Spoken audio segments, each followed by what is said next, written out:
दोस्तों, जब किसी क्रिमिनल को मौत की सजा दी जाती है तो उसका मरना तो निश्चित है। जहां उसकी मौत की तारीख आने से पहले ही उसकी सांसें तेज होनी शुरू हो जाती है। ऐसे में क्रिमिनल के दिमाग में अपने जिंदा बचने की उम्मीद को छोड़कर हर एक तरह के विचार आते हैं।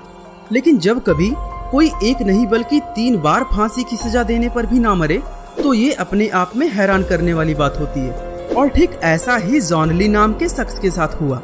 और ये हुआ कैसे, इसे जानने के लिए हमारी इस वीडियो के लास्ट तक बने रहिएगा, जहां ये वीडियो आपको बिल्कुल हैरान करके रख देगी।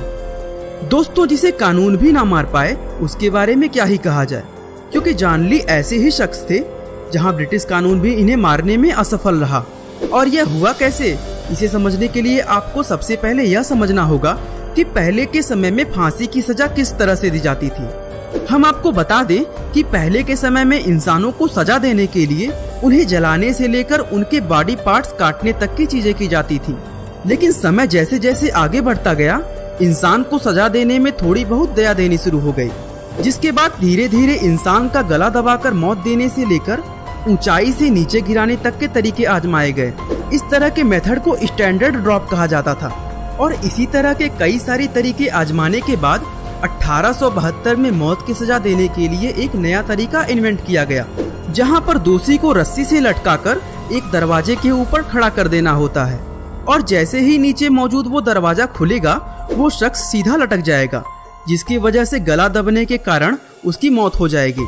और दोस्तों, यह तरीका आज तक आजमाया जाता है। जहां हमारे भारत में भी अगर किसी को कानूनी तौर पर सजाए मौत देनी होती है तो इसी तरीके का इस्तेमाल करके लोगों को मौत दी जाती है। ऐसे में दोस्तों, 15 नवंबर 1884 को इंग्लैंड के एक छोटे से गांव में जॉन ली को एक महिला के कत्ल के जुर्म में गिरफ्तार कर लिया गया। हालांकि जॉन ली शुरू से ही खुद को बेकसूर बता रहे थे, लेकिन इनके पास से कुछ ऐसे सबूत मिले जिससे साबित होता था कि कत्ल उन्होंने ही किया है। सबसे पहले तो जिस महिला का मर्डर हुआ था वो एक बहुत ही अमीर घराने की महिला थी, जिसके यहाँ कई सारे नौकर चाकर काम करते थे, और जॉन ली भी उसी में से एक थे। हालांकि बाद में जॉन ने वहाँ पर नौकरी छोड़ दी और नेवी ज्वाइन कर ली, लेकिन चोरी के इल्जाम में अरेस्ट होने के बाद इन्हें वहाँ से भी निकाल दिया गया। और फिर जब जॉन जेल से छूटकर वापस आए तो उन्होंने फिर से उसी महिला के यहाँ काम करना शुरू कर दिया जिसके यहाँ पहले ये काम किया करते थे। और जॉन ली को अपने यहाँ वापस से काम पर रख लेना ही उस महिला की जिंदगी की सबसे बड़ी गलती थी, क्योंकि एक दिन अचानक उस महिला की मृत्यु हो गई, जिसके बाद मौकाए वारदात पर कोई और नहीं सिर्फ जॉन ली ही पाए गए, जिसकी वजह से इन्हें अरेस्ट भी कर लिया गया। दोस्तों, जब इन्हें पुलिस स्टेशन में इन्वेस्टिगेशन के लिए ले जाया गया तो इनके हाथों में कट मिला, जो इनके मुजरिम होने का साफ सबूत दे रहा था। एक तरफ पुलिस को इन्हें छोड़ बाकी किसी के खिलाफ कोई सबूत नहीं मिल रहा था, वहीं दूसरी तरफ जॉन ली बार बार अपनी बेगुनाही के बारे में बता रहे थे।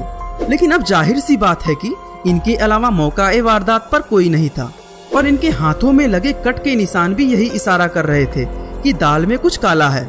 और ब्रिटिश पुलिस ने अपना ज्यादा दिमाग और समय ना लगाते हुए जॉन ली को ही गुनाहगार समझकर कोर्ट में केस शुरू कर दिया, जहां पर कोर्ट ने भी इन्हें ही मुजरिम माना और जॉन ली को मौत की सजा सुना दी गई।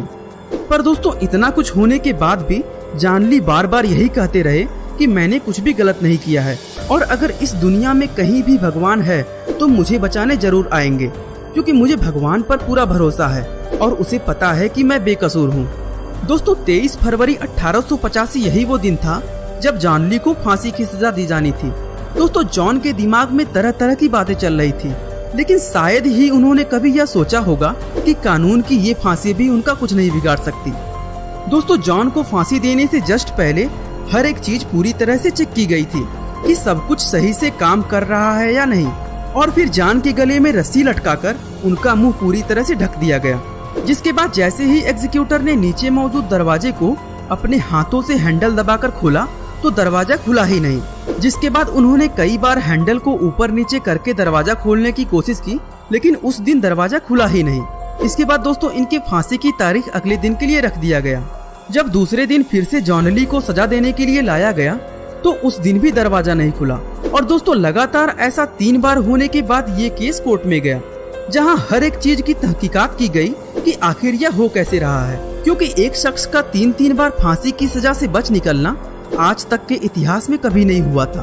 और इसी वजह से ये केस हाई अथॉरिटी तक गया, जहां इस चीज की इन्वेस्टिगेशन शुरू हुई कि आखिर फांसी की सजा 3 बार कैसे रुक सकती है। और जब पूरी तहकीकात की गई तो यह पता चला कि एक लोहे के टुकड़े की वजह से दरवाजा पूरी तरह से जाम हुआ पड़ा था, इसीलिए वो खुल नहीं रहा था। दोस्तों कुछ भी कहिए, जॉन ली की कही बात सच हो गई, जहां उसने पहले ही यह कह दिया था कि अगर उसने कुछ नहीं किया है तो उसे सजा नहीं हो सकती।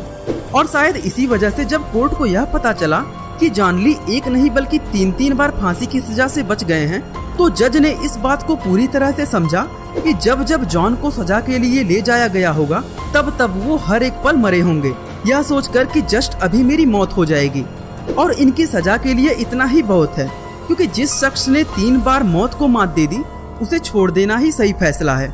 और दोस्तों इसी वजह से जॉन ली को छोड़ दिया गया। लेकिन जेल से छूटने के बाद जॉन गए कहां, इसके बारे में किसी को कुछ भी नहीं पता है। कई सारे लोगों का कहना है कि जॉन ने अपने फैमिली को छोड़कर लंदन शिफ्ट कर लिया था। वहीं कुछ लोग यह भी कहते हैं कि इन्होंने इंग्लैंड ही छोड़ दिया था, जिसके बाद 1945 में इनकी मौत की खबर आई और मौत को चकमा देने वाले जॉन ली, जिन्हें 3 बार कानून की सजा भी नहीं मार पाई, उनका अंत 80 साल की उम्र में हो चुका था। दोस्तों यह थी एक ऐसे शख्स की कहानी जिसने वाकई इतिहास के पन्नों में अपना नाम दर्ज कर दिया। हाँ, ये बात भले ही ब्रिटिश अथॉरिटी के लिए शर्मनाक थी कि एक ही शख्स 3 बार फांसी की सजा से बच निकला।